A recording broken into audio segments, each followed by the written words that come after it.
Donc voilà les amis, on se retrouve dans le garage. Donc vous voyez, je vous raconte pas de bêtises, hein. Donc un moteur de BM, en voilà un. On continue. Ça c'est le série 3 F30 je crois de mémoire. On continue. Vous allez voir, moi j'ai rien à vous cacher, hein. Et voilà ici un autre moteur de BM X1. Donc moteur N47. Donc voilà ici le turbo. Et ensuite, la culasse elle est là, elle est en cours de préparation avant qu'on nous demande d'être confiné.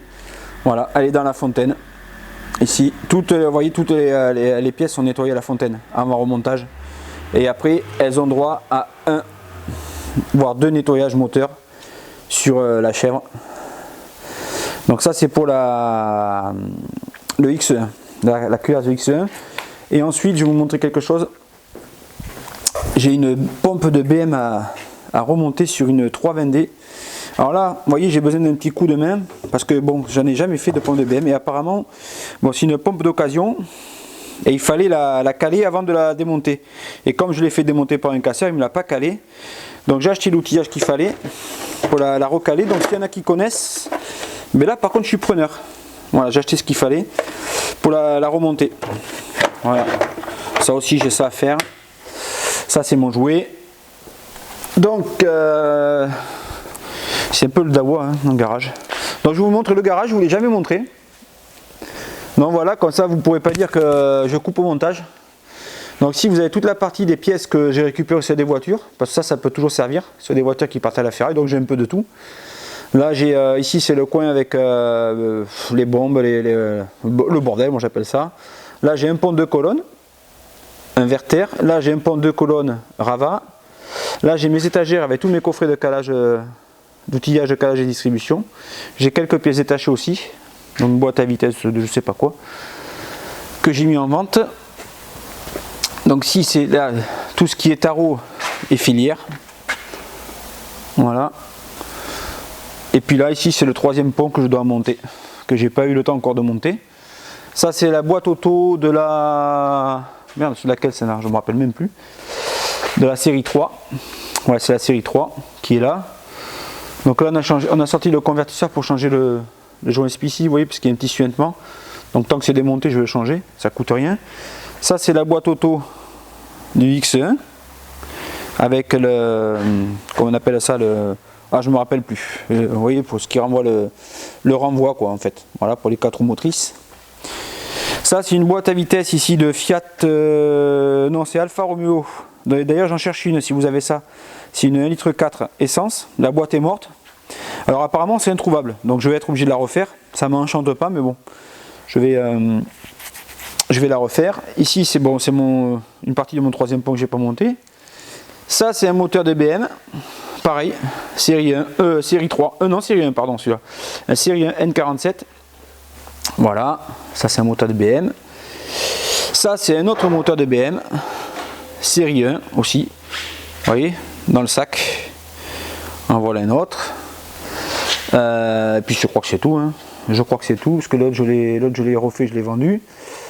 Et ça c'est là-bas, c'est un vilebrequin de série 1. Ici, on le voit là. Il est mort. Celui-là il est HS. Voilà, celui-là il est capote. Voilà, après ma servante. Une servante ici qui est pour mon kart. Ici, les fûts de recyclage d'huile. Et oui, ça, parce que ça, on n'en parle pas du recyclage. Mais avant, c'était gratuit. Avant, ils nous l'achetaient, l'huile de vidange. Après, ils ont fait une collecte gratuite. Et après, maintenant, ils la font payer pour enlever. Ils sont malins. Voilà, donc ça, ici, c'est pareil. Là, je ne vous fais pas payer le recyclage de l'huile quand moi, je le fais enlever. Normalement, je vais vous faire payer le recyclage. Les cotax et tout le bordel. Mais ça, j'en fais cadeau à mes clients. Un support moteur pour mettre les moteurs dessus. Et attention... Tadam! La fameuse voiture où je vais faire le tutoriel aujourd'hui. Voilà, c'est celle-là. Et pour bien commencer, elle ne démarre pas. Alors je vais attraper le booster et je vais la booster.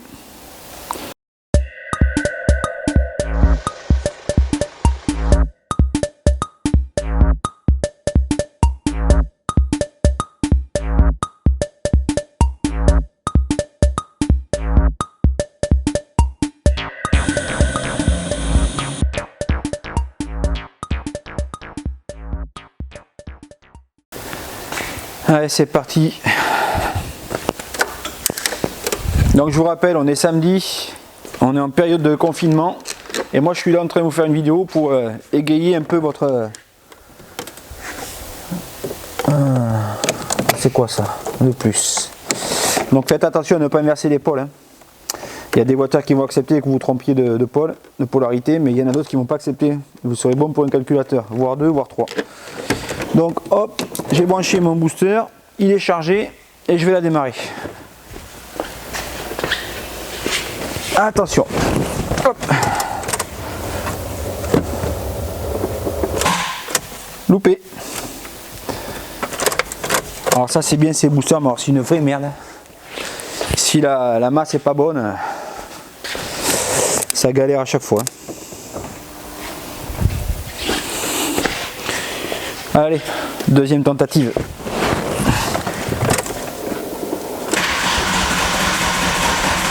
Alors ça démarre pas très bien, ça fait un moment qu'elle n'a pas tourné.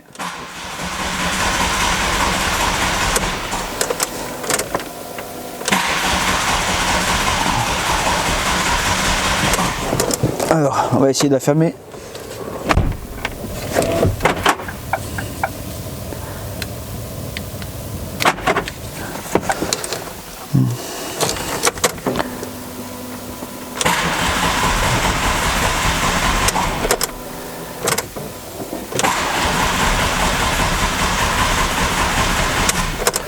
Je pense qu'elle va pas vouloir démarrer elle.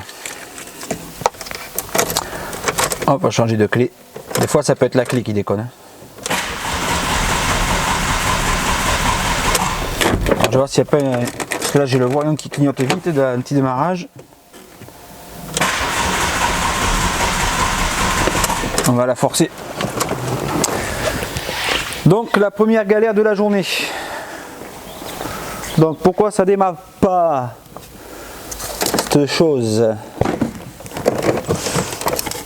Parce que le problème c'est qu'on risque de vider le booster.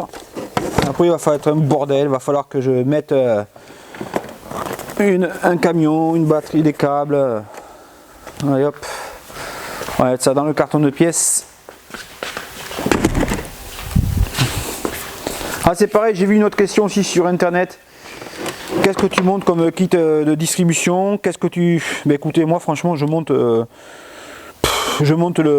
des marques connues quoi, style Gates, Febi, Dayco, SKF, Ina. Après je monte pas de première marque, hein, de trucs pas cher là, mes couilles ça. Alors attends, est-ce que ça va vouloir?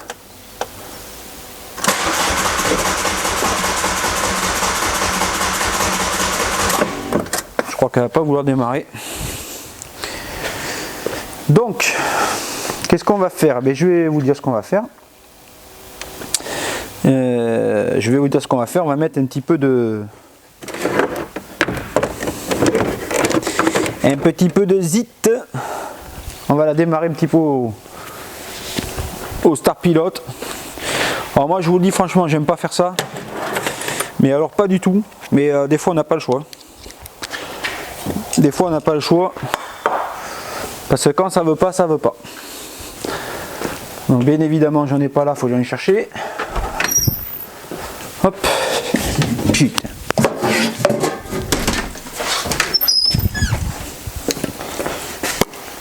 Donc en guise de start pilote, moi je prends du nettoyant frein comme beaucoup de mécanos.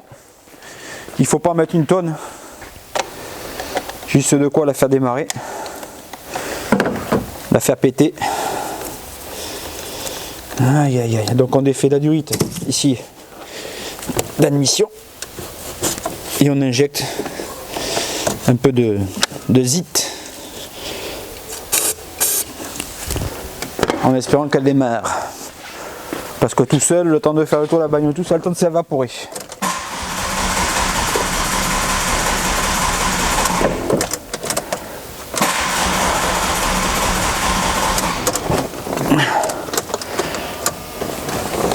Hop.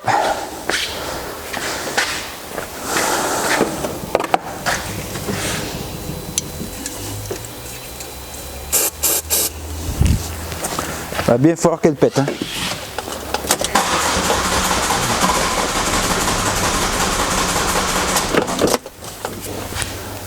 Elle veut pas, hein?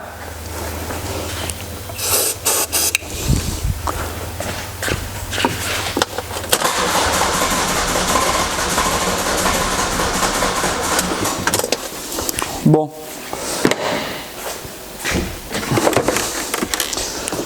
Alors, cette grosse merde ne veut pas démarrer.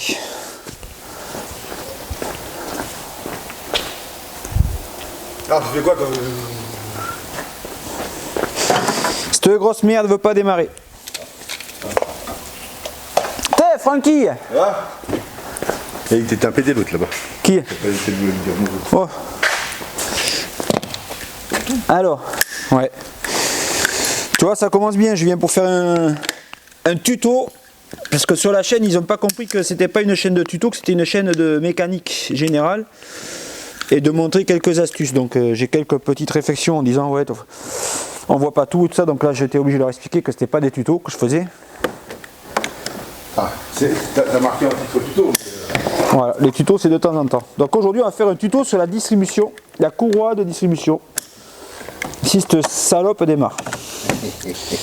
Ah c'est Peugeot, c'est moteur Peugeot dans une Ford. Alors regarde le mariage un peu quoi. Catastrophe. Un moteur Peugeot dans une Ford. Là t'as la complète là. Voilà.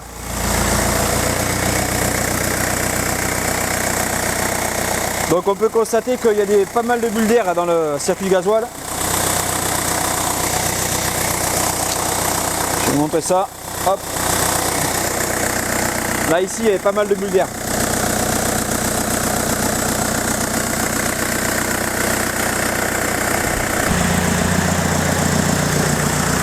Allez c'est parti. Ouais. Donc ça pour information c'est une voiture que je devais faire il y a pas mal de temps. Mais n'ayant jamais eu le temps. Donc là on va attaquer. Donc vous entendez le bruit du turbo et tout ça. C'est normal parce qu'il n'y a plus le catalyseur, il n'y a plus rien, on a tout enlevé parce que la tresse d'échappement a cassé. Donc du coup on doit le ressouder tout ça. Mais moi je sais pas trop souder au TIG. J'ai le matos mais je sais pas souder au TIG. Voilà, pour les réglages du gaz et tout ça. J'ai un copain qui devait m'en expliquer. Mais il n'est jamais venu. Donc voilà, c'est un peu compliqué, lui aussi est débordé, on est tous débordés dans cette vie de merde. Et on découvre que tout peut s'arrêter du jour au lendemain avec un simple virus. Donc les gars, profitez de la vie, le boulot ça passe après, profitez de votre famille, de vos enfants. Voilà. Bon allez. Et on va l'éteindre là, on va la mettre sur le pont. On va regarder si elle redémarre. Oh, il n'y a pas assez de batterie. Ouais. Donc les amis, j'en profite comme je vais faire la courroie de distribution. Et je vais remettre la batterie en charge. Donc voilà, la batterie on va la démonter. D'ailleurs je vais vous expliquer comment on la démonte. Donc la batterie est là. Ah oui, c'est encore bien étudié, hein. C'est sous la paix de pare-brise, donc ça doit se démonter tout ça là. Donc on débranche d'abord le moins qui est là-bas au fond avec une clé de 10 patères et après le plus. Alors pourquoi on débranche d'abord le moins? Parce que si vous faites toucher votre clé à la carrosserie par inadvertance, la masse à la masse ça risque rien. Par contre si vous faites toucher le plus à la masse, ça va faire un peu d'étincelle. Donc je vais démonter la batterie et je vais la recharger. Donc voilà, on est parti, on démonte la batterie. Donc du 10, comme je vous dis d'abord le moins en premier. Donc j'ai pas mis ma tenue de combat aujourd'hui mais je vais aller la mettre quand même. J'espère que j'en ai.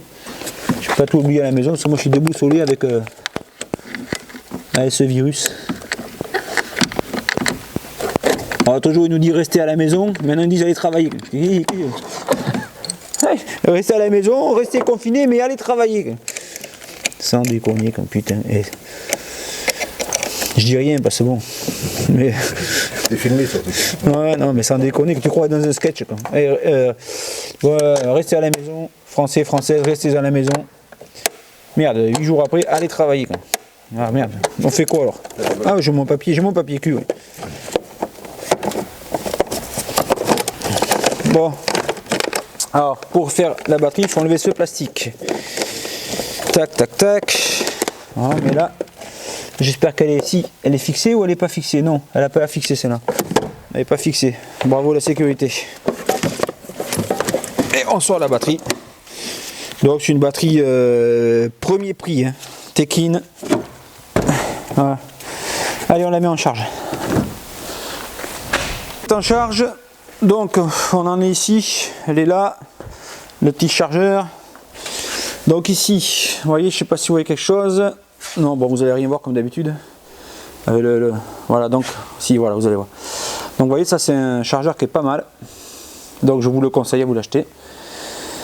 C'est un chargeur qui permet de faire des diags. Donc là, vous connectez votre voiture, vous la mettez sur position diag. Ça vous permet d'avoir toujours 13 volts 5 pour les diags. Ensuite ici, vous avez la fonction showroom. Alors ça c'est pour les voitures, vous savez, où voilà, pour le showroom quoi. Si vous voulez laisser les feux de jour allumés, vous branchez votre truc. Et après vous avez la fonction charge. Donc ici, et vous appuyez là. Tac. Et on est parti. Donc là ça sort 14 volts 4. Et la batterie, vous voyez, 94%. Parce qu'elle vient de tourner un petit peu, donc le temps qu'on fasse la distribution sera à 100%, je pense. Allez, à tout à l'heure.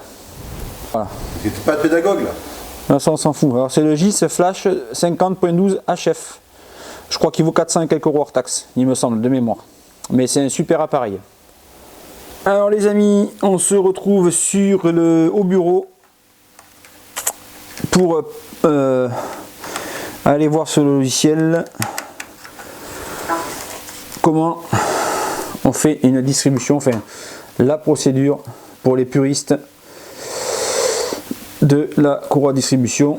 Donc on m'a demandé ce que c'était comme logiciel. Donc c'est Databox Autodata. Donc c'est un logiciel payant, c'est pas gratuit. Je trouve quand même que c'est assez cher pour ce que c'est, mais bon, ça aide beaucoup quand même. Je crois que je paye dans les 168 euros hors taxe par mois, ou 168 euros TTC, enfin un truc comme ça. Donc ici, sur la voiture, alors je sais, il y en a qui vont encore me dire on peut l'avoir piraté, machin, bon, mais moi je pirate pas. Voilà, je pense que chaque personne qui travaille derrière un logiciel comme celui-là doit être rémunérée. Et donc, le pirater, pour moi, ça fait pas partie de mon truc. Donc, c'est quoi comme voiture? Ben, je vais aller voir, parce que j'ai pas pris la plaque comme un con. Alors, attendez, Fiesta, Focus, la Focus en vin chaud, non, c'est pas ça. Oh, non, Flex Fuel. Je vais voir. Et de nouveau, alors, on vient ici. Immatriculation de véhicule. Ah, donc c'est EM 236 ZV. Et ça va nous donner la voiture. Voilà, Ford Focus de l'ITDC décapotable. Donc on clique sur la voiture. On vient sur ici en haut là. Là, sur le A là, ici là. Il y a marqué Autodata. On clique dessus. Ça ouvre une autre fenêtre. Donc 136 chevaux. Diesel, c'est bien celle-là. Et le temps que ça charge. Voilà. Et ici, vous voyez, vous avez un truc. Qu'est-ce qu'on voit là ici? Distribution. Alors, je vais aller dans le barème de temps. Barème de temps. Donc, on change la pompe à eau. On prend cette version-là. De toute façon, on s'en fout pour la distribution. Système de refroidissement. Pompe et entraînement. Donc, Ford donne, ici, on le voit, 2h90 pour faire la courroie de distribution. Donc ça c'est la base du temps de travail que Ford préconise pour faire la courroie de distribution. Maintenant on vient ici sur la distribution, tac, on clique, courroie de distribution, tac, parce que vous avez une petite chaîne aussi à l'intérieur de la culasse, mais ça bon c'est rare quand ça lâche, donc là ça cherche. Voilà, et là on a le schéma de la courroie de distribution avec les emplacements des piges. Donc ici, vous voyez, tac. Ici, où c'est qu'il faut positionner le galet tendeur. Et ensuite, il y a la pige qui va dans le volant moteur. Je sais plus où c'est. Là, je crois que c'est ça, il me semble. Enfin, moi je m'en sers jamais. Parce que je fais tout de mémoire. Donc voilà. en 5, donc ce qu'ils nous disent en 5, repose, enfin dépose en 5, donc ici après je vais là, tac tac tac tac tac, donc regardez déjà le temps qu'on perd, hein. Le temps qu'on perd à aller sur le logiciel et à faire ça. Voilà, ils disent installer l'outil de blocage du volant moteur dans l'orifice du démarreur 5. Donc voilà, l'orifice du démarreur 5, il est là. Donc c'est derrière le démarreur. Et pour aller passer cette pige, eh bien bonjour. Voilà, donc une fois qu'on a ça, donc on connaît, pas de problème. Donc je vais vous montrer moi mon astuce. Je vais encore entendre dire les puristes, nanani, nanana, bon enfin on s'en fout. Eux ils font ce qu'ils veulent. Donc une fois qu'on a fait ça, on se sort, bon on se sort le truc, il n'y a pas de problème. D'ailleurs on va aller revoir un truc que j'ai pas bien vu, juste pour vous montrer, distribution. Donc ici pour la tension c'est un galet tendeur automatique, vous voyez, ici là. Donc on sent, faut savoir dans quel sens on tourne, vous voyez ici la clé Allen. Donc on va aller voir ce qu'ils disent, la repose. Donc on est en 10-12, donc 10-12 on vient là, tac tac tac tac tac. Alors, monter le galet tendeur 9, serrer le boulon à la main 10, bon ça c'est normal, s'assurer que la courroie est tendue entre les pignons, tourner le galet tendeur dans le sens inverse horaire. Donc pour la tendre, il faut aller dans le sens inverse du horaire, d'accord? Jusqu'à ce que le curseur soit en position 11. Donc position 11, il est où position 11? Alors, on ne voit pas très bien sur le schéma, mais on le voit ici, vous voyez, voilà, il doit être entre les deux. Position 11, utiliser une clé Allen, voilà. Le curseur du galet tendeur, serrer le boulon tendeur 10. Voilà. Donc on y est. Il faut changer de carte mémoire, j'ai plus de mémoire. Et regardez si l'anneau n'est pas endommagé. L'anneau synchroniseur sur le vilebrequin. Allez, on se retrouve après pour le démontage. Donc me revoilà, j'ai vidé un peu de carte mémoire. Là, j'avais plus de carte mémoire, donc j'ai vidé. Bon, alors, je vais vous regarder. Donc maintenant qu'on sait comment caler la courroie de distribution, qu'on sait comment la tendre, on va aller dans les spécifications techniques. Voilà, ici, alors, pour les puristes, couple de serrage. Et donc, non, même pas, c'est même pas là qu'on va le trouver. Je dis une connerie, on va le trouver dans distribution. Distribution. Et dans la repose, il va nous dire combien il faut serrer le galet tendeur et les boulons de la poulie. Donc je vais les imprimer. Voilà, on a une fonction, alors une note importante on s'en fout, périodicité de remplacement on s'en fout, barème de temps on s'en fout, disposition de la courroie d'accessoires on s'en fout, donc ça je vais le faire, dommage moteur on s'en fout, outillage on s'en fout, précaution on s'en fout, la dépose on s'en fout. Moi ce qui m'intéresse c'est l'image, ici la print image. Bon moi j'en ai pas besoin mais bon je le fais pour vous. Donc là on est parti, l'imprimante est là. Et on imprime, on se retrouve après pour le démontage. Donc voilà la procédure de calage, machin, patin, couffin pour les puristes. Pour ceux qui ont du papier et de l'argent à dépenser, vous avez tout à fait le droit d'imprimer autant de feuilles que vous voulez. Et surtout ici pour la repose, parce que la dépose on s'en fout un peu. Pour la repose, toute la doc. Avec les coupes de serrage pour ceux qui aimaient les coupes de serrage, donc là on le voit ici.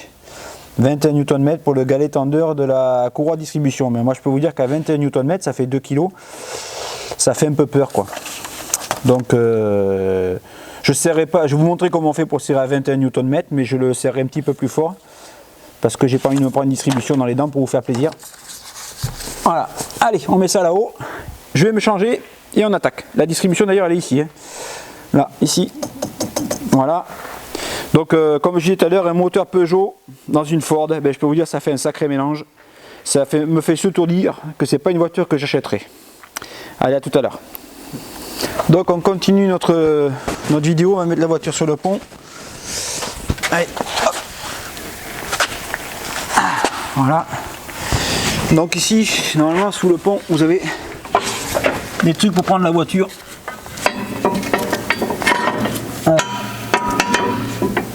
Je sais pas si vous voyez quelque chose, moi je prends là-dessus. Voilà, et je fais pareil des quatre côtés. Et la voiture est calée, on va la lever et on va attaquer tout ça. On se retrouve tout de suite après. Je crois que j'avais coupé le compteur quand j'étais parti.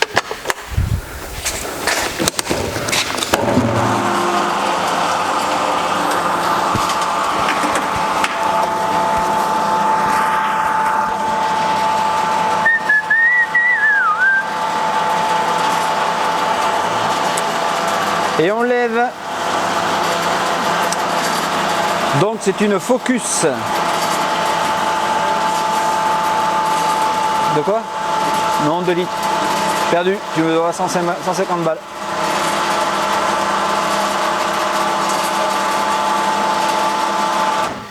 Donc les amis, la voiture est levée. Pour l'instant, je vais regarder ici, à ce niveau-là, hop, la roue. S'il y a du jeu, tant qu'elle est sur le pont, voilà, il n'y a pas de jeu, c'est impeccable. Et je vais dévisser la roue.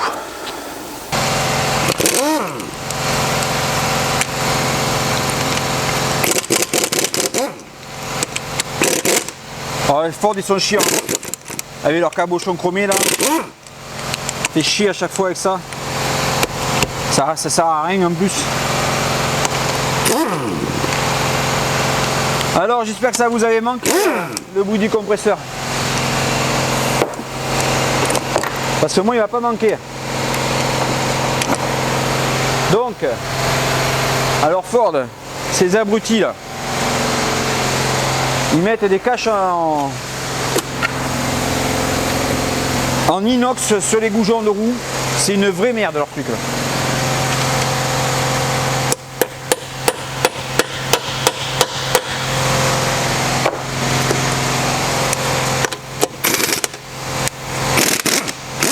Voilà. Leur truc de merde là. Vous voyez, c'est fait pour faire joli. Et du coup ça s'abîme, c'est juste un cabochon en plastique, hein. Enfin en inox. Si vous prenez pas la bonne douille, eh bien, ça s'abîme et voilà, après c'est foutu. Allez, on enlève la roue. Hop.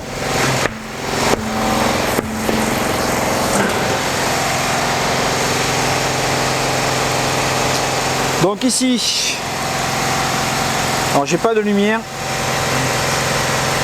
Je vais mettre un peu de lumière. Il veut pas. Donc voilà, ici on va enlever le cache, le passage de roue qui est là, pour pouvoir avoir accès ici derrière à la distrib. Allez, on est parti. Allez, c'est parti. Allez, tournevis Torx. Et on défait le passage de roue pour avoir accès plus facilement à la distribution.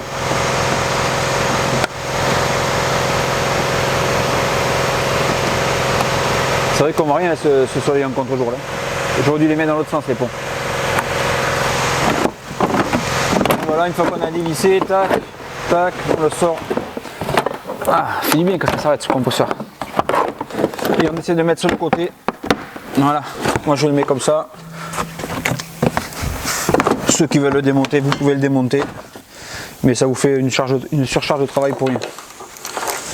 Voilà. Et donc là, qu'est-ce qu'on a?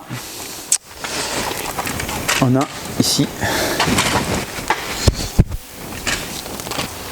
j'ai fait une manip putain pour fixer mon micro là parce que j'ai pas de pince cravate.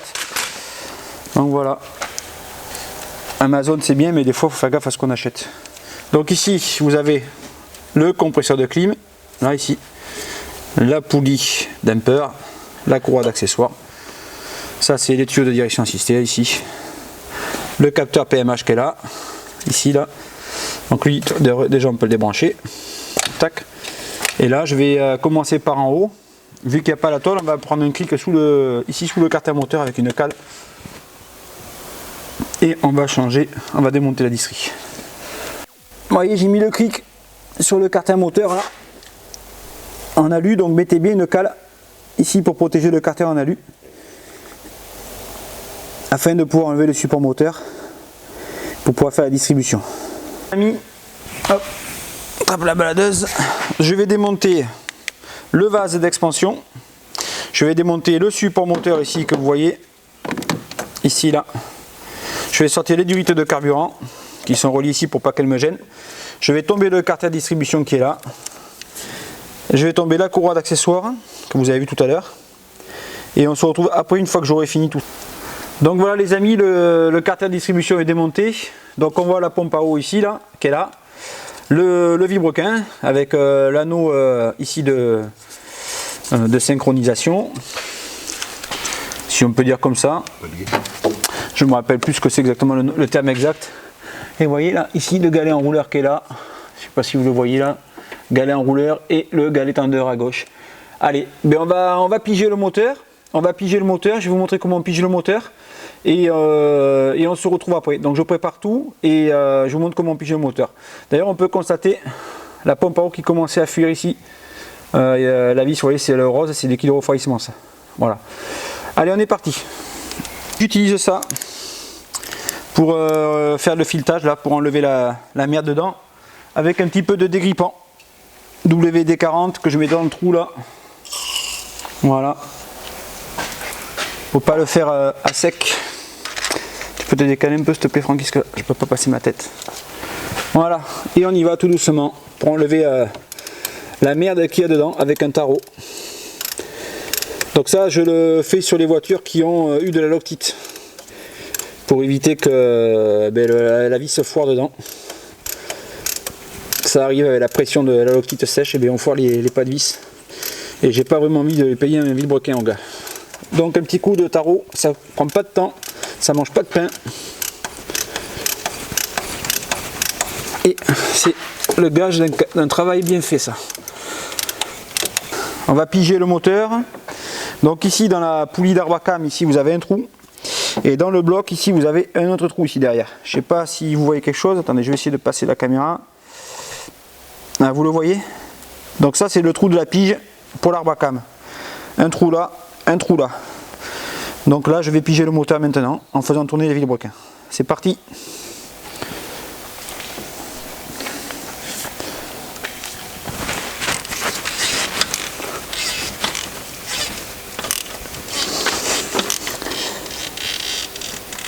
Donc on met la pige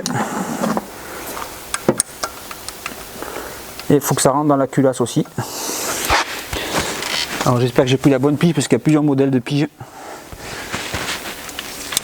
Alors ça se joue à pas grand chose.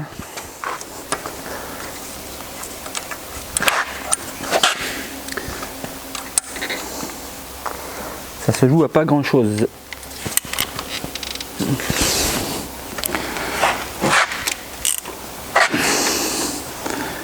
Il faudrait presque avoir 3 mains. Voilà. La pige est rentrée toute seule. On contrôle bien. Voilà. Donc ça c'est la pige d'Arbacam. Donc on a mis la pige Arbacam. Je vais être honnête avec vous. Je ne vais pas mettre la pige vilebrequin parce qu'elle se trouve là-bas derrière le démarreur, dans un trou. Et franchement, quand vous voyez le bordel pour passer vos mains, et bien c'est râpé. Donc je pense même qu'il faut enlever le démarreur logiquement. Donc on va faire autrement. Je vais vous montrer mon astuce que beaucoup de mécanos font, même s'ils ne veulent pas l'avouer, mais je sais qu'ils font tous comme ça. Alors vous voyez là, il y en a un bon qui a fait la distribution juste avant, et il a mis la courroie de distribution à l'envers. Regardez les flèches, elle est à l'envers. Donc voilà, vous voyez, tout le monde fait des erreurs. Donc je vais vous montrer comment on peut faire sans piger vilebrequin sur un moteur Peugeot. Donc très bonne question pertinente de la part de mon ami Francky qui est là. Il me dit pourquoi il y a un sens de rotation sur la courroie de distribution. Alors je vais lui répondre, je ne sais rien du tout. Voilà, je suis honnête.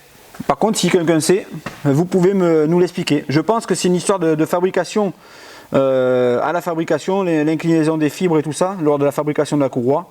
Je vois pas d'autres solutions, voilà. Parce que c'est vrai que pourquoi la mettre dans un sens plus que dans un autre. Donc s'il y a des ingénieurs qui fabriquent des courroies de distribution qui regardent cette vidéo, essayez de nous expliquer ça. Donc revenons à nos moutons. Pour piger le vilebrequin, du coup je ne peux pas mettre la pige parce qu'il faudrait que j'enlève le démarreur. Ou alors passer mais me faire chier. Donc je vais vous montrer comment je fais. L'arme secrète des mécaniciens qui ne veulent pas se faire chier, c'est ça. Le Blanco. Donc vu que votre moteur est calé et que la voiture, vous avez bien vu, je l'ai fait démarrer, donc elle tournait impeccable. Donc ça veut dire que la disquerie est bien calée. Donc si tu pouvais me tenir le caméscope, mon petit Franck, n'appuie pas sur le bouton. Voilà. Moi je fais un repère au Blanco sur mon vélo. Donc ne faites pas un repère trop épais parce qu'après pour le recaler vous allez vous amuser. Et quand vous allez remonter votre courroie, ça doit correspondre parfaitement avec le repère que vous avez fait.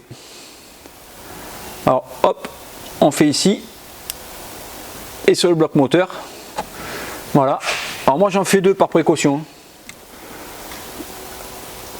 Tac et tac. Voilà. Comme ça, ben allez, un petit 3e pour la route. Comme ça, quand vous remonterez votre courroie, il faut que les 3 repères coïncident. En haut, on s'en fout, il y a la pige. Et en bas, voilà. Allez, on démonte la distribution, on va la démonter. Et on va sortir la pompe à eau. Alors, pour démonter la courroie d'istrie, il faut enlever le gaétendeur qui est là. Donc, vous voyez, là, normalement, c'est 21 Nm, mais je peux vous dire que c'est acéré à plus de 21 Nm. Hein. Donc, on fera ça tout à l'heure, je vous montrerai. Donc, là, oui, ça vient pas.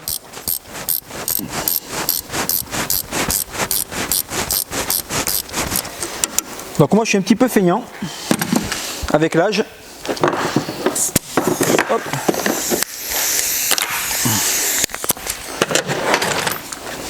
Et vous allez voir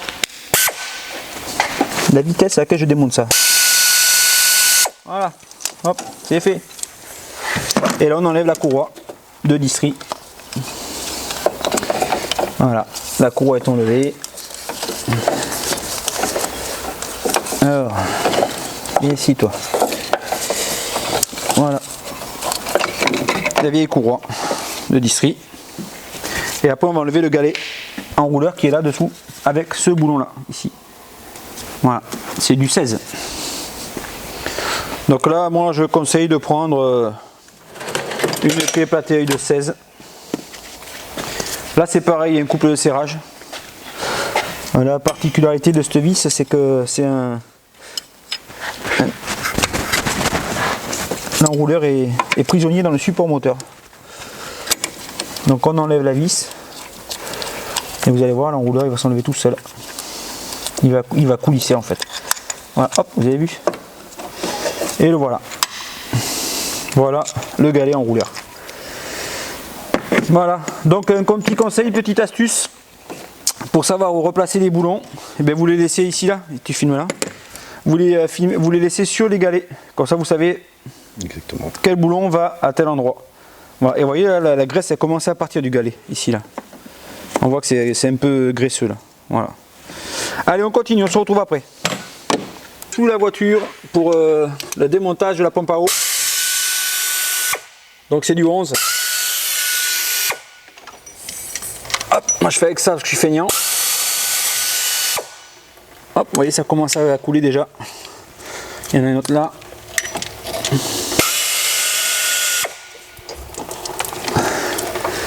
Voilà. Et là on dévisse les 5 boulons qui tiennent la pompe à eau.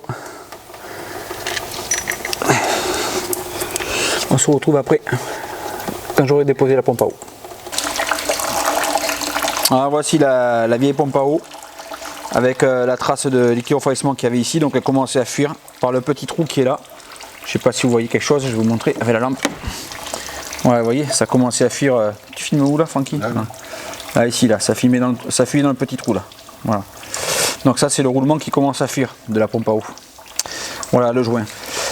Et ici l'emplacement de la pompe à eau. Voilà, qui vient là. Donc on va enlever le joint.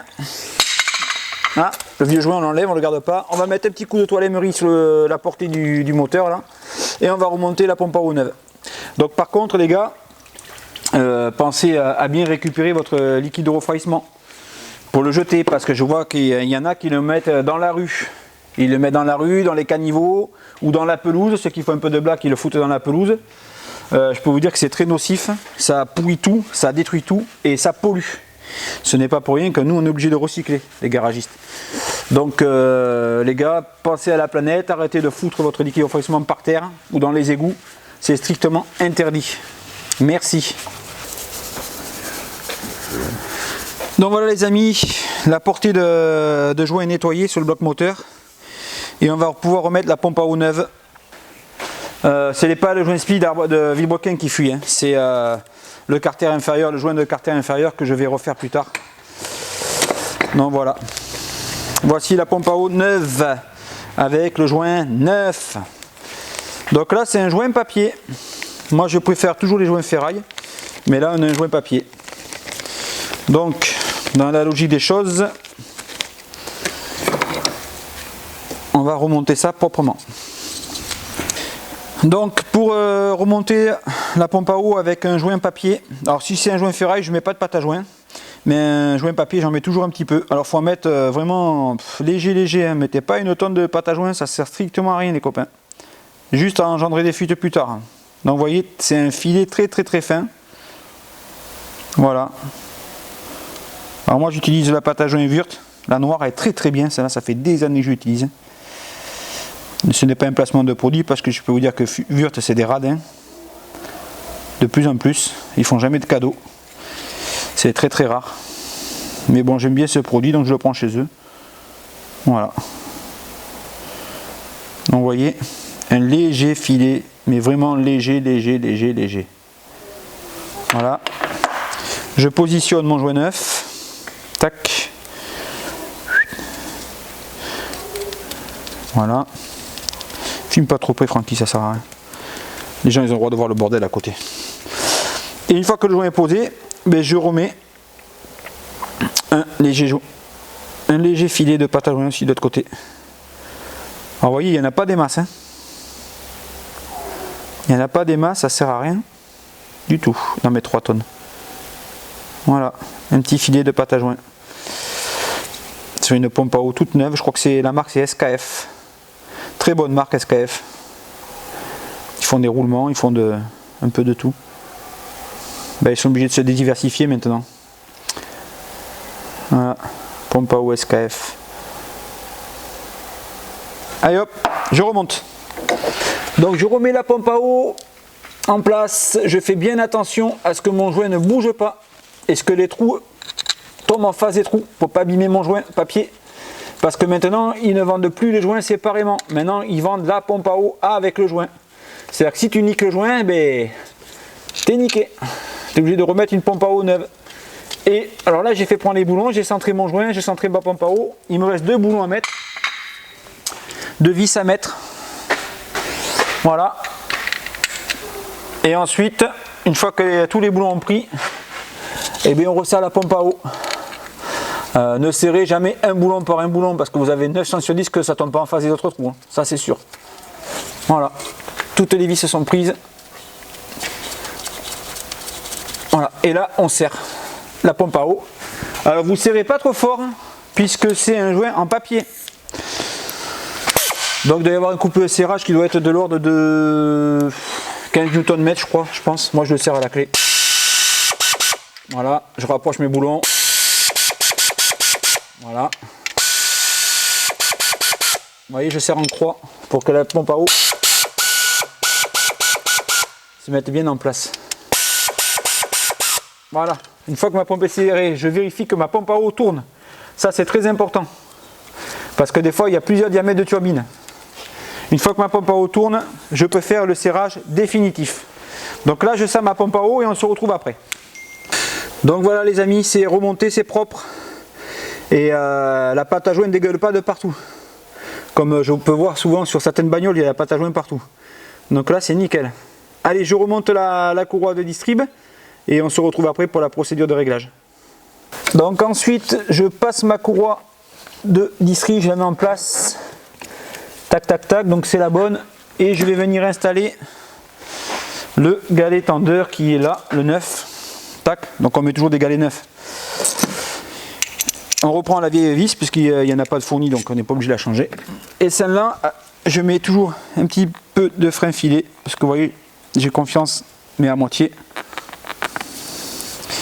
Et je remets mon galet tendeur en place. Alors attention, ici il y a une encoche. Là, ici il y a une espèce de, je sais pas si vous allez voir là, de centreur ici. Là, au bout de mon doigt. Et c'est là où vient s'enclencher le galet tendeur. C'est cette partie qui vient dedans, là.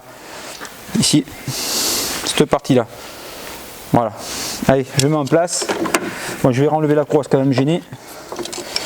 Et je remets en place mon galet tendeur. Là, tu peux filmer par là, Francky, on voit dans le trou très bien. Tu vois là?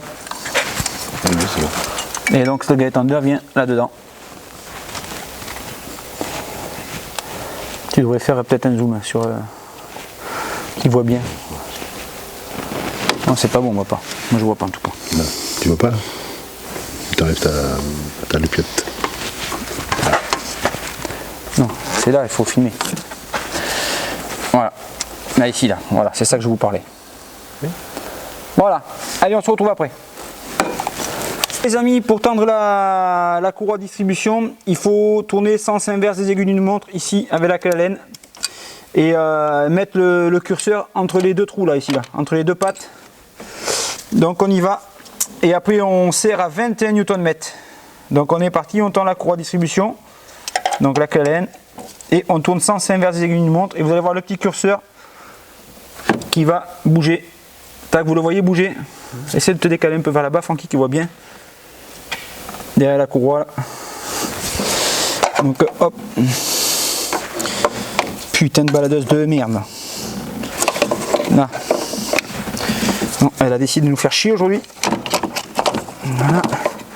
Donc je sais pas, est-ce qu'on voit quelque chose, Franck? Non, parce que tu as la lumière qui fait. Voilà. Là c'est mieux.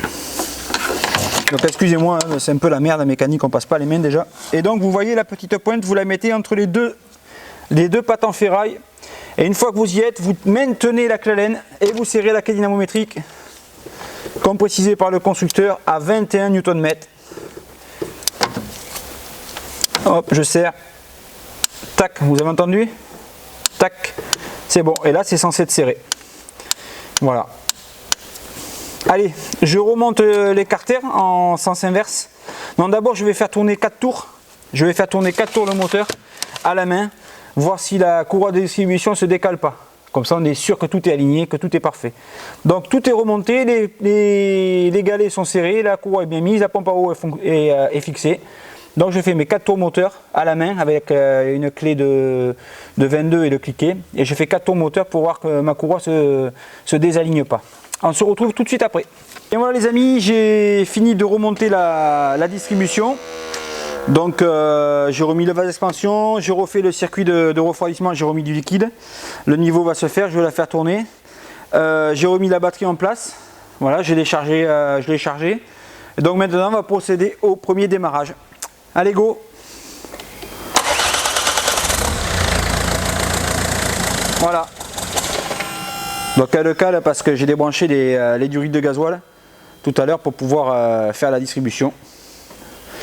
Allez.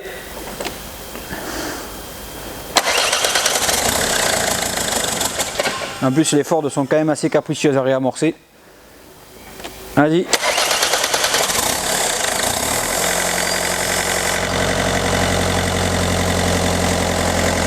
Voilà. Batterie remontée, impeccable. C'est bon, on coupe. Donc profitez-en tant que tout est démonté pour changer votre courroie d'accessoires. Hein. La mienne est toute neuve, j'ai changé, je ne vous l'ai pas dit. Mais ici, vous voyez, elle est toute neuve. Hein. Donc voilà, distribution finie. Et bien voilà les amis, je suis content d'avoir fait une nouvelle vidéo pour vous. J'espère qu'elle vous a plu. J'ai essayé de la détailler le plus possible pour faire la distribution sur un moteur Peugeot 2 litres HDI.